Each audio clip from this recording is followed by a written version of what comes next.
VK Mishra present. हमारे channel पर बने रहने के लिए हमारे चैनल को लाल बटन दबा करके सब्सक्राइब करें और साथ में बेल आइकन घंटी दबाएं। जय श्री राधे कृष्ण। आप सभी का हमारे YouTube चैनल पे बहुत बहुत स्वागत है। यूं ही ज्ञानवर्धक जानकारियाँ प्राप्त करने के लिए हमारे इस चैनल को लाल बटन दबा करके सब्सक्राइब करें, साथ में बेल आइकन घंटी दबाएं ताकि मेरे वीडियो का नोटिफिकेशन आपके पास सबसे पहले पहुंचे। आइए आज जानते हैं महेश नवमी के व्रत पूजन मुहूर्त व महत्व के बारे में। हर वर्ष ज्येष्ठ माह के शुक्ल पक्ष की नवमी तिथि को महेश नवमी का व्रत किया जाता है। परंपरागत मान्यताओं के अनुसार माहेश्वरी समाज की वंशोत्पत्ति युधिष्ठिर संवत 9 के ज्येष्ठ शुक्ल पक्ष नवमी को हुई थी। तब से माहेश्वरी समाज प्रतिवर्ष की ज्येष्ठ शुक्ल पक्ष नवमी को महेश नवमी के नाम से माहेश्वरी वंशोत्पत्ति दिन के रूप में बहुत ही धूमधाम से मनाया जाता है।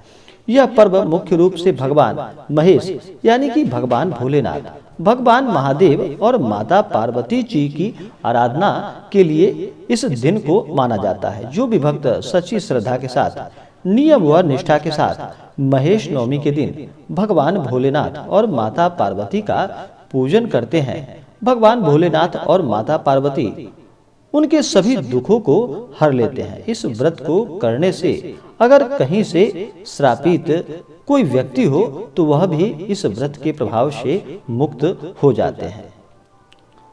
मान्यता है कि युधिष्ठिर संवत 9 ज्येष्ठ शुक्ल पक्ष नवमी के दिन भगवान महेश और आदि शक्ति माता पार्वती ने ऋषियों के श्राप के कारण पत्थरवत बने हुए 72 क्षत्रिय उमरावों को श्राप मुक्त किया और पुनर्जीवन देते हुए कहा कि आज से तुम्हारे वंश पर हमारा छाप रहेगा, तुम माहेश्वरी कहलाओगे। भगवान महेश और माता पार्वती की कृपा से 72 क्षत्रिय उमरावों को पुनर्जीवन मिला और माहेश्वरी समाज की उत्पत्ति हुई। इसलिए भगवान महेश और माता पार्वती को माहेश्वरी समाज के संस्थापक मानकर माहेश्वरी समाज में यह उत्सव बड़े ही धूमधाम के साथ माहेश्वरी वंशोत्पत्ति दिन के रूप में बहुत ही भव्य रूप से और बड़ी धूमधाम से मनाई जाती है।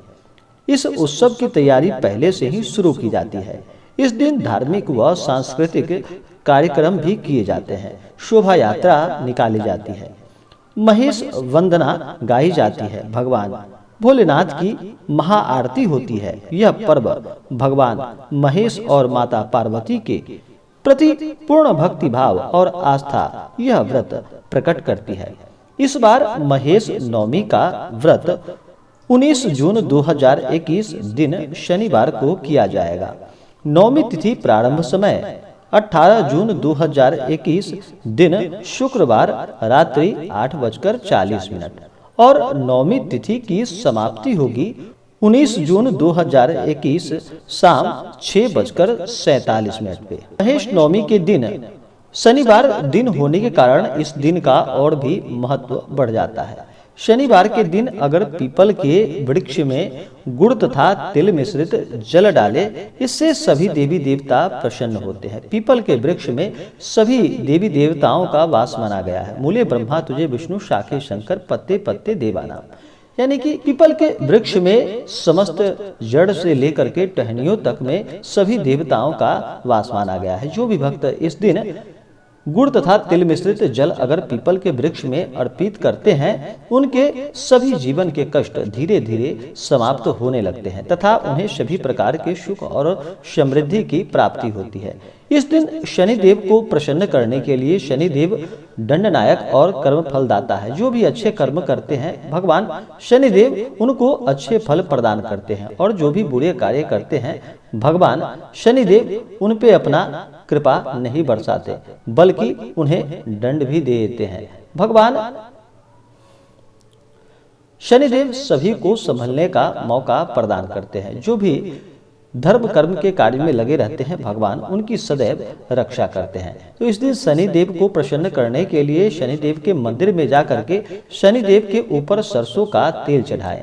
अगर ज़्यादा परेशानी हो, शनि की साढ़े साती लगी हो, तो इस दिन विशेष करके अपना मुख तेल में देख करके, सरसों के तेल में अपना मुख देखे और उस तेल का दान करे तो यह बहुत ही लाभकारी होगा।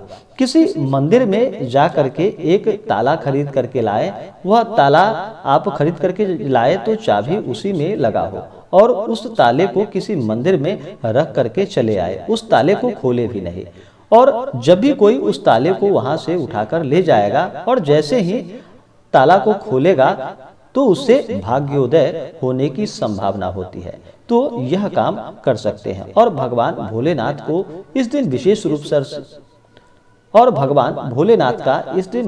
रूप से भगवान का पूजन करें। भगवान भोलेनाथ ही एक ऐसे देव हैं जो कि थोड़े से जल से ही अपने भक्तों के ऊपर प्रसन्न हो जाते हैं और अपना कृपा बरसाते हैं। तो भगवान भोलेनाथ को इस दिन कहीं मंदिर में जाकर के भगवान भोलेनाथ के ऊपर जल से उनका अभिषेक करें, उनके ऊपर पंचामृत चढ़ाएं, शुद्ध गंगा जल चढ़ाएं, भगवान को वस्त्र अर्पित करें, यज्ञोपवीत अर्पित करें, भगवान के ऊपर अक्षत, चंदन, पुष्पों की माला, भगवान को भस्म अर्पित करे। भगवान भोलेनाथ को बेलपत्र अति प्रिय है, तो भगवान भोलेनाथ को 3 पत्तों वाला बेलपत्र अर्पित करे। बेलपत्र पे राम का नाम लिख करके इस मंत्र का उच्चारण करते हुए भगवान को बेलपत्र अर्पित करे तो यह महान पुण्य फलों को प्रदान करता है। इससे 3 जन्मों के पाप नष्ट होते हैं। मंत्र ओम त्रिदलम त्रिगुणाकारम त्रिनेत्रम च त्रिधायुधम त्रिजन्म पाप संहारम बेलोपत्रम शिवार्पणम।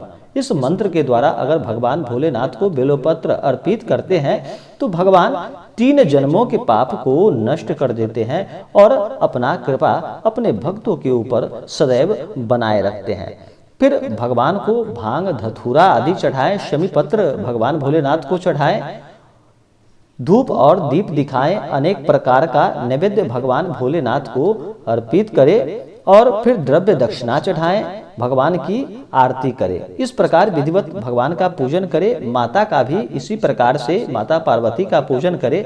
माता पार्वती के ऊपर जल चढ़ाएं, माता को वस्त्र अर्पित करें, समस्त श्रृंगार की वस्तुएं माता पार्वती को अर्पित करें। माता के ऊपर अक्षत, चंदन, पुष्प, महिलाएं माता को सिंदूर चढ़ाएं, धूप और दीप दिखाएं, अनेक प्रकार का नैवेद्य माता पार्वती को अर्पित करें, द्रव्य दक्षिणा प्रदान करें, उन्हें पुंगी फल और तांबूल अर्पित करें।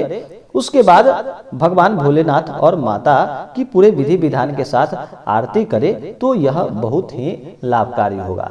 भगवान सभी प्रकार से अपने भक्तों की सदैव रक्षा करते हैं और उनकी सभी मनोकामनाओं को पूर्ण करते हैं। किसी भी व्रत में ध्यान रखा जाता है कि अगर कोई आप व्रत कर रहे हो तो उस दिन बिल्कुल भी जातक को क्रोध नहीं करना चाहिए, क्रोध का त्याग करना चाहिए। किसी को कटु शब्द ना कहें, किसी को अपशब्द ना कहें, महिलाओं का सदा ही सम्मान करें, क्योंकि जिस घर में महिला का सम्मान होता है वहां माता स्थिर लक्ष्मी का वास होता है, वहां माता लक्ष्मी वास करती है। और जिस घर में महिलाओं का अपमान होता है वहां से माता लक्ष्मी रुष्ट होकर के चले जाते हैं और धीरे धीरे जाकर के उस घर का सर्वनाश होना आरंभ हो जाता है। तो सदा ही महिलाओं का सम्मान करें, अपने से बड़े और बुजुर्गों का आदर सम्मान करें। इस दिन भूल करके भी मांस और मदिरा का प्रयोग बिल्कुल भी ना करें। शुद्ध और सात्विकता का पालन करते हुए भगवान भोलेनाथ का जो भी व्रत पूजन करते हैं उन्हें इस दिन अन्न का प्रयोग नहीं करना चाहिए, उपवास रहते हुए पूजन करना चाहिए। अगर उपवास ना रह पाए, जो रोगी होते हैं, जिनका स्वास्थ्य सही नहीं होता है, वो इस दिन फलाहार ग्रहण कर सकते हैं एक समय और भगवान का पूरे विधि विधान के साथ भगवान का पूजन करें और अगले दिन जा करके स्नान करके शुद्ध वस्त्र धारण करके भगवान का एक समय पूजन करें। उसके बाद ब्राह्मणों को भोजन कराए, ब्राह्मणों को दान और दक्षिणा प्रदान करें तो यह बहुत ही लाभकारी होगा। किसी भी व्रत में दान का बड़ा ही महत्व माना गया है। गरीबों को अवश्य ही वस्त्र आभूषण का दान करना चाहिए। दान करने वाले अनेक से लोग हैं और बहुत कुछ दान कर देते हैं। अपने सामर्थ्य और शक्ति के अनुसार जितना बन सके दान अवश्य करें। और प्रभु का भक्ति भजन करते रहें। इस दिन ओम नमः शिवाय इस मंत्र का जप करें तो यह बहुत ही लाभकारी होगा। तो आशा करता हूं कि यह जानकारी आपको अच्छा लगा हो। ऐसे ही ज्ञानवर्धक जानकारियां प्राप्त करने के लिए हमारे इस चैनल को लाल बटन दबा करके सब्सक्राइब करें, साथ में बेल आइकन घंटी दबाएं ताकि मेरे वीडियो का नोटिफिकेशन आपके पास सबसे पहले पहुंचे। वीडियो को लाइक और अपने मित्रों तथा दोस्तों के साथ शेयर करें। सुखी रहें और स्वस्थ रहें। आप सभी के ऊपर भगवान भोलेनाथ और माता पार्वती का कृपा सदैव बना रहे। आप सभी परिवार भगवान की कृपा से सदा प्रसन्न रहें, स्वस्थ रहें। जय श्री राधे कृष्ण। धन्यवाद।